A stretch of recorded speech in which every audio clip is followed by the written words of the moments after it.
Here's a pop quiz for you. What's one of the best things that you can do to attract the right guy into your life? Well, let me suggest to you that one of the best ways to attract the right guy is to quickly dismiss the wrong guy. I can't tell you how many women I've talked to who said that they wasted 3 months with the wrong guy, or a year with the wrong guy, or worse yet, multiple years with the wrong guy, when in the beginning there was something in their gut, something in their intuition that told them that this wasn't the right guy for them. So how can you quickly identify the wrong guy so that you can make room for the right guy? Well, today I'm going to give you 3 deadly flags to watch out for. Check it out.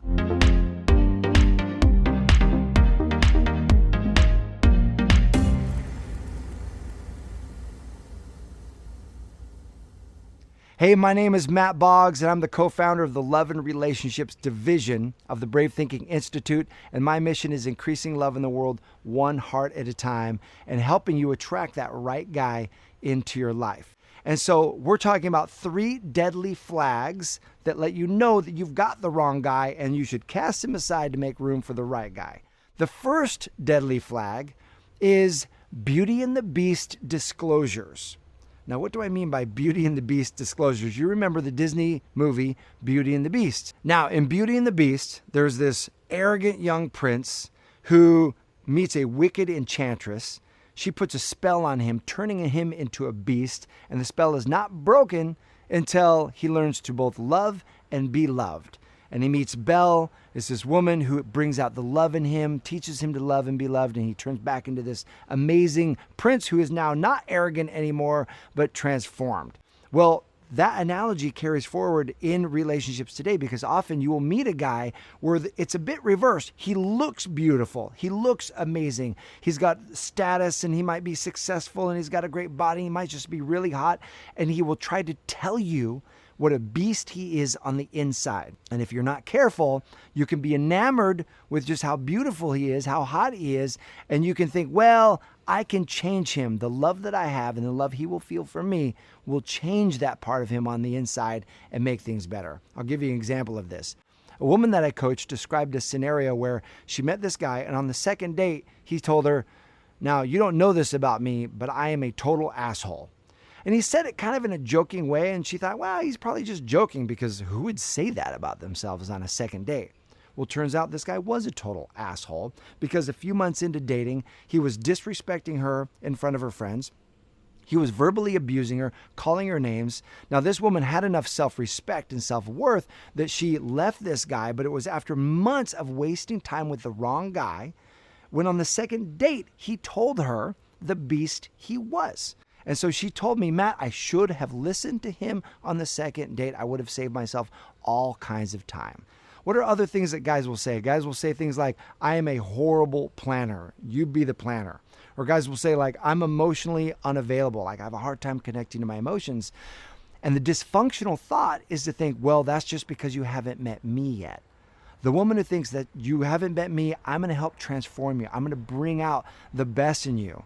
That is the dysfunctional thought, because you're asking him to change. Know this, don't expect him to change, because men rarely will change and become that beautiful guy that you want him to be. Meet someone who is already that beautiful guy. What happens is a woman wants him to change because she gets validation and worth by transforming him, and is almost always a recipe for disaster. The healthy thought is this, oh, you haven't done your work yet? I'm sorry, it's not my job to raise you. You can go ahead and do that work, and then you can meet me where I am. The second deadly red flag is what I call big praise, big pause. And what that means is you're with a guy and it's just going great. Like, he's pouring interest on you. You're vibing together. He's telling you how awesome you are. He's like, wow, I had such a blast with you. You're so special. You're so unique. Like, we should do this again sometime. And then crickets. You just don't hear from him. And it's a significant amount of time before you hear from him again. But when he does pop back up, he's praising you. He's telling you how busy he got with work, or something happened with his family, or something came up that to you is a logical reason why he wouldn't contact you for that period of time. It makes sense why he would just disappear for that period of time. And you're willing to give him another chance. But then again, Crickets. You don't hear from him again, and this becomes a pattern. The big praise, big pause pattern. Now, this is often confusing because the big praise feels so authentic, it feels so real, and it is. But he's got this pattern of not following through. Well, let me describe something. When it comes to men, the most important indicator of interest is follow through. How is he showing up over time? Affection without follow through is like a mirage, right? It looks promising, but when you walk down that path, you are left thirsting for something real. Men who like you want to be with you. Men who like you want to connect, and they will find a way. A man who's into you will swim the sea. He will climb the mountain. He will overcome that wall. He will find a way to be with you. Let me give you an easy test to run in your own mind to identify whether this is big praise, big pause, and a red flag, or you should be giving him some more chances. And that's what's called the silent movie test.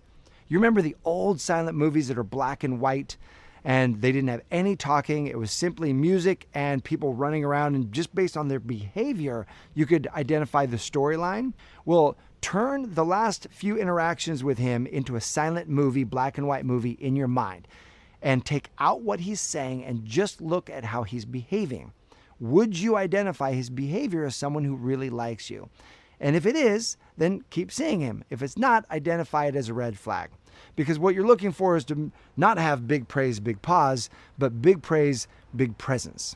Because big praise, big pause is a red flag. But big praise, big presence is what you're looking for. You're looking for his presence in your life. Red flag number 3 is you consistently make him feel better.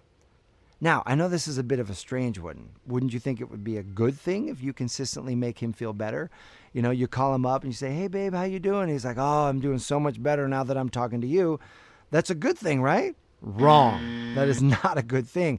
And here's why. If you notice that you consistently make him feel better, in other words, he's consistently stressed out until he talks to you, or he's angry until he talks to you, or life isn't going good until he talks to you, guess what? Those states are where he lives. That feeling of being stressed, that feeling of being angry, that feeling of being sad, that's where he lives most of the time. You can call that his emotional home. People who feel a certain way most of the time, they recreate that feeling. That's why they feel that way most of the time. That's why happy people tend to be happy. Angry people tend to be angry. Stressed people tend to be stressed. And we don't change that emotional home from the outside in. So you're saying, well, isn't it a good thing that I'm making him feel better? Well, it is in the short run, but here's what happens. The only way that he changes that emotional home is from the inside out. So eventually, when you're around him enough, it won't be you changing him. It'll be him maintaining that negative state while being with you. So you're attracting to yourself a guy who's most of the time stressed, or most of the time angry, or most of the time disappointed, or whatever his emotional home is. So I encourage you to ask yourself this question. What kind of emotion or energy do I want to surround myself with on a daily basis? And then find out, where does he live most of the time? If those two things are congruent, thumbs up, this is a good guy. But if those things are not congruent, then that is a red flag that you want to be highly aware of. Now, I have a question for you. What are the red flags you notice when a man is wasting your time? Go ahead and post those in the comment section below. I love reading your comments. And if you like this video and you would love more videos like this, take a moment and click the subscribe button and hit that little bell, because every week we put out fresh content to empower you in your love life. I appreciate you. Thanks for watching, and I'll see you soon.